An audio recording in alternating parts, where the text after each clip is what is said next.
As I was doing chores, I heard a voice shouting from the venue. Wait, isn't Emily here?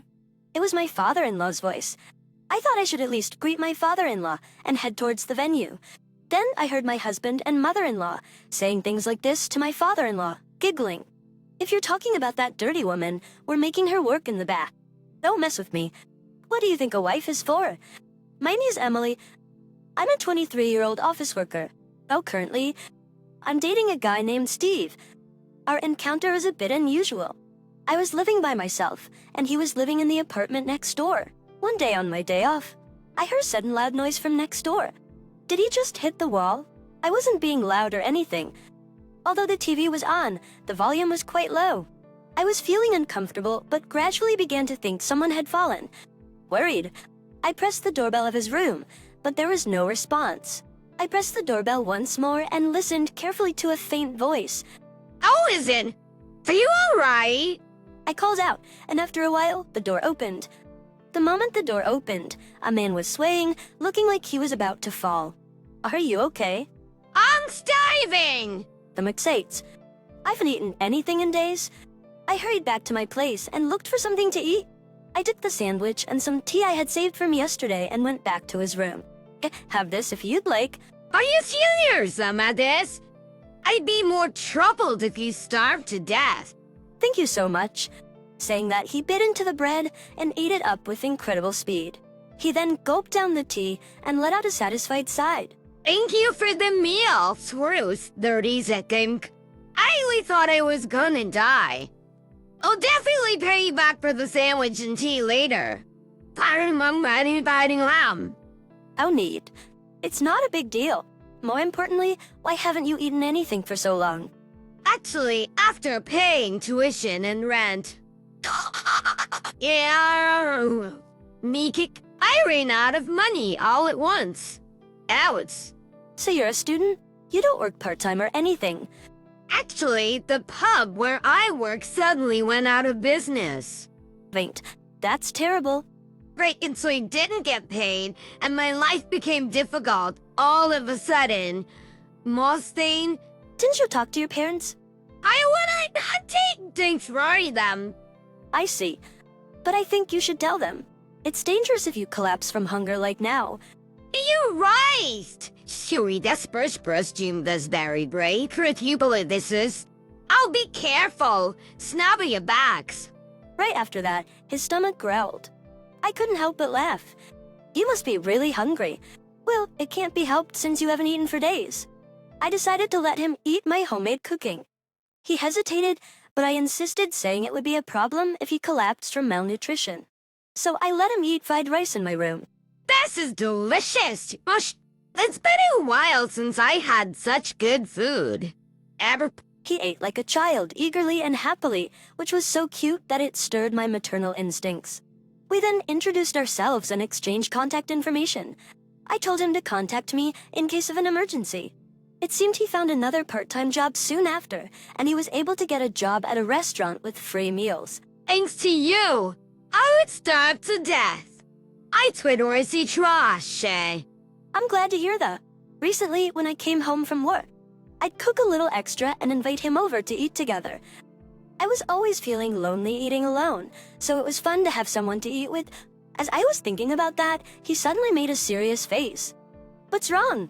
Emily, would you go out with me? Huh. I know I'm just a poor college student and not a good match for you, but I've fallen for you. I was taken aback by his straightforward words. The fact was that I was also attracted to him. So, I accepted his offer to date. I like you too. Steve. As soon as I agreed, he was delighted. And so we started dating. We enjoyed discussing things like whose room to hang out in since we live next door to each other. We continued dating smoothly, and he found a job after graduating from college. We decided to move in together in a larger room when he got the job. Although we had already been practically living together, we thought it would be better to share a larger room to reduce the rent burden for each of us. We continued dating for a while, and we got married when I was 26 and he was 25. Although we continued living in the same room we had been sharing, our lifestyle didn't change much after marriage. However, one thing changed immediately. That's about Steve's mother, who became my mother-in-law. Until now, we hadn't been involved with her at all, but after getting married, we had to interact with her more often. Even though she had never visited our home while we were living together, she started coming over quite frequently after we got married. Emily, do you even clean the room properly? Just look at all this dust. I can't reach that high, and I don't have time to clean there after work. You're talking back to your mother-in-law. You're a cheeky wife. I just said I couldn't do what I couldn't do. You're just full of excuses. I can't believe Steve married someone like you. You're just full of excuses. I can't believe Steve married someone like you. That's true for what is there. My mother-in-law took every opportunity to berate me. Since I left for work earlier and returned earlier than my husband, my mother-in-law would relentlessly harass me until he came home. I did housework, hoping my husband would come home soon. What are you making? Hi, Sebastian. I'm grilling fish. Steve won't be satisfied with that. I'll make a more elaborate meat dish. My mother-in-law threw the grilled fish I had made into the trash. I can't believe I left the daily cooking to you. From now on, I'll do it. If she cooks, that means she'll come every day. I don't want that at all. There's no need. Mother-in-law, I'll cook properly. No, I don't trust you. I'll come and cook every day. Just then, my husband, Steve, came home. She immediately consulted with Steve about it. Oh, you're going to help with housework. Platinum! That's great! Brave researcher. I had sneezed you for Casperi's cottage. What's where? Steve decided without even listening to my opinion. I'm looking forward to cooking with you. For Emily, She said, laughing triumphantly. From then on, it was hell. she got the key from Steve and started getting into the house, waiting for me to come home from work. You're late. Don't just leave everything to me because I'm cooking. Start cleaning now. She forced me to do housework, even when I was exhausted from work. She insisted on it, even though it wasn't that dirty. She constantly watched me, and if I took a rest, she would scold me relentlessly. So, I had no choice but to clean and become even more tired. She really did come every day to cook, and she even ate dinner with us. She badmouthed me in front of Steve, saying I was useless. He blamed me instead of reprimanding his mother. My mother-in-law could come to our house every day because her husband was working abroad. She lived by herself, so she could come to our place frequently. She started pressuring me about having a grandchild. There's nothing better than having a child. Hurry up and have one or two. David, I say that it's not something we can just make happen. We need to wait for it. Really young people these days always have excuses. I had Steve right after I got married. It's because you're working. That's why I was a housewife, so I could have children right away.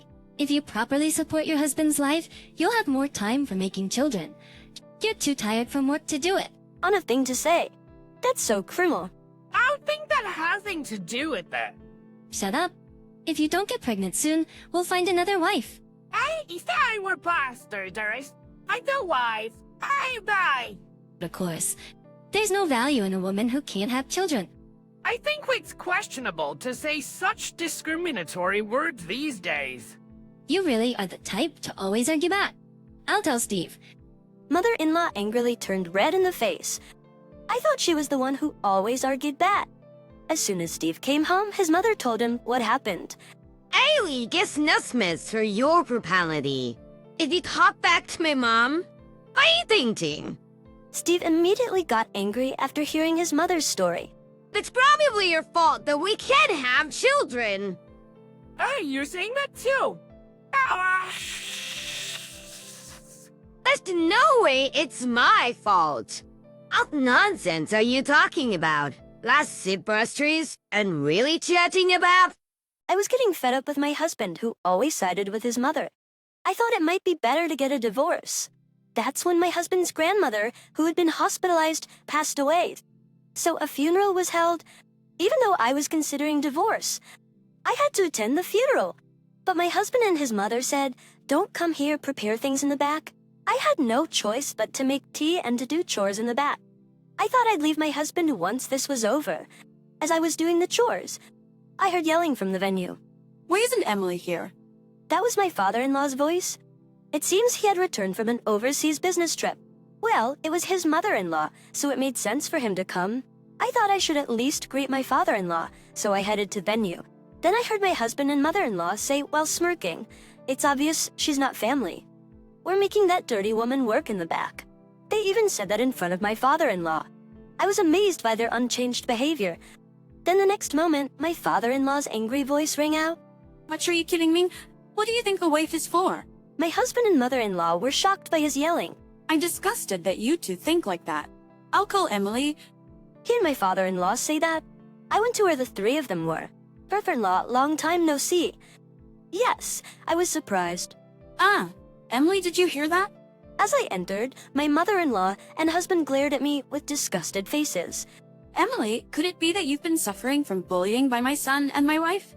When my father-in-law asked me that, I replied, she came to the house almost every day to complain about me, and Steve joined in to blame me. When I said that, my father-in-law glared at his wife and his son.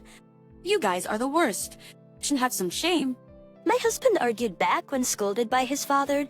Why, it's necessary. Did do something so bad? It's really the worst that they don't realize their own faults. My mother, in other words, your grandmother, was always troubled by being bullied by her mother-in-law. That's why I wanted to be kind to my son's wife when I became a father-in-law, and I never bullied her once. You don't have any bad memories from my mother, do you? Well, that's true. Even so, you yourself are bullying Emily and making her suffer. What kind of nerve do you have? Because this woman won't give us a grandchild. Having a child is a blessing. Just because you happen to give birth early doesn't mean you should force that on your daughter-in-law. When I said that, my father-in-law looked at me and said, "Emily, what do you think? Do you want to continue your marriage with my son?" Who we done by that spirituality? But a second. I want to divorce him. Hey, Emily, are you serious? Your mother told me that if I can't have a child, I'd find another wife. Wait a minute. Emily, what are you saying? I don't want to be with a mother-in-law who says such things, and I'm fed up with a husband who joins in the blame without defending me. So I'll divorce my husband no matter what. When I said that, my father-in-law said, "I think that's a good idea." If you're going to divorce, there's no need to help with this funeral anymore. Emily, thank you for everything up to now. You can go home. You to pack your things. Yes, thank you. I'm glad I could talk to you. Father-in-law, I said that and left the venue. My husband and mother-in-law had pale faces. And since our conversation was overheard by all the relatives, news of my mother-in-law and husband's bullying spread quickly, and they were looked upon coldly by everyone. After that, with my father-in-law's help, I officially divorced my husband. And it seems my father-in-law was so appalled by this incident that he divorced my mother-in-law as well. My mother-in-law was abandoned by my father-in-law and had nowhere to turn, so she ran to my ex-husband's place. But up until now, I've been paying for most of the living expenses. So if my ex-husband and mother-in-law continue to spend on food and other miscellaneous expenses as they have been, their money will surely run out. In fact, since my ex-husband hadn't saved any money, the two of them are said to be running out of money and struggling to make ends meet. Well, it's none of my business, so I don't really care. Meanwhile, I live in a single-person apartment and enjoy my single life. I recently started keeping a cat, so I don't think I'll be dating for a while.